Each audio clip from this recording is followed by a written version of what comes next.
और आइए अब आपको दिखाते हैं नई शिक्षा नीति पर प्रधानमंत्री नरेंद्र मोदी क्या बोल रहे हैं। अपनी शिक्षा व्यवस्था को अपनी नेशनल वैल्यूज के साथ जोड़ते हुए अपने नेशनल गोल्स के अनुसार रिफॉर्म्स करते हुए आगे बढ़ता है। मकसद ये होता है कि देश का एजुकेशन सिस्टम अपनी वर्तमान और आने वाली पीढ़ियों को फ्यूचर रेडी रखे, फ्यूचर रेडी करे।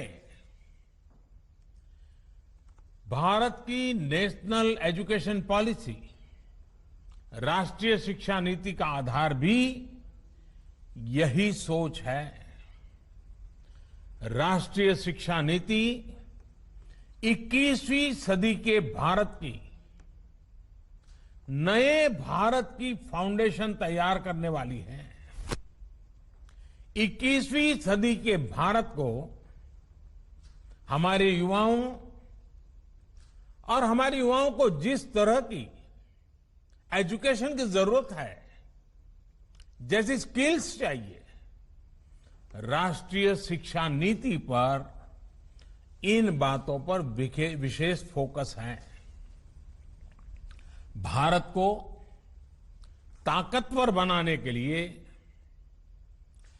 विकास की नई ऊंचाई पर पहुंचाने के लिए भारत के नागरिकों को और सशक्त करने के लिए उन्हें ज्यादा से ज्यादा अवसरों के उपयुक्त बनाने के लिए इस एजुकेशन पॉलिसी में खास जोर दिया गया है। जब भारत का स्टूडेंट, चाहे वो नर्सरी में हो या फिर कॉलेज में साइंटिफिक तरीके से पढ़ेगा,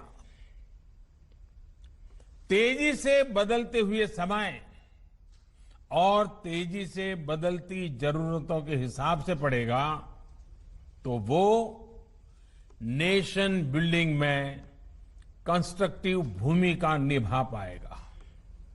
साथियों, बीते अनेक वर्षों से हमारे एजुकेशन सिस्टम में बड़े बदलाव नहीं हुए थे।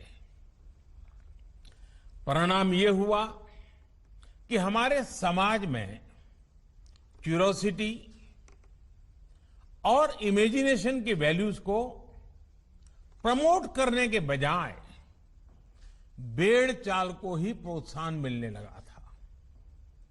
कभी डॉक्टर बनने के लिए होड़ लगी, कभी इंजीनियर बनाने की होड़ लगी, कभी वकील बनाने की होड़ लगी।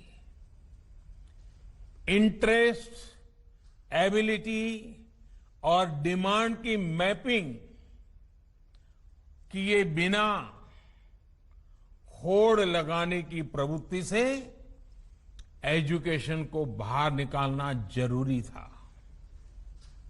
हमारे स्टूडेंट्स में, हमारे युवाओं में क्रिटिकल थिंकिंग और इनोवेटिव थिंकिंग विकसित कैसे हो सकती है, जब तक हमारी शिक्षा में पैशन ना हो, फिलॉसॉफी ऑफ एजुकेशन ना हो, पर्पज ऑफ एजुकेशन ना हो। साथियों, आज गुरुवर रविंद्रनाथ ठाकुर की पुण्यतिथि भी है। वो कहते थे, उच्चतम शिक्षा वो है जो हमें सिर्फ जानकारी नहीं देती, बल्कि हमारे जीवन को समस्त अस्तित्व के साथ सद्भाव में लाती है। निश्चित तौर पर राष्ट्रीय शिक्षा नीति का बृहद लक्ष्य इसी से जुड़ा है। इसके लिए टुकड़ों में सोचने के बजाय एक होलिस्टिक अप्रोच की जरूरत थी, जिसको सामने रखने में राष्ट्रीय शिक्षा नीति सफल रही है। साथियों, आज जब राष्ट्रीय शिक्षा नीति मूर्त रूप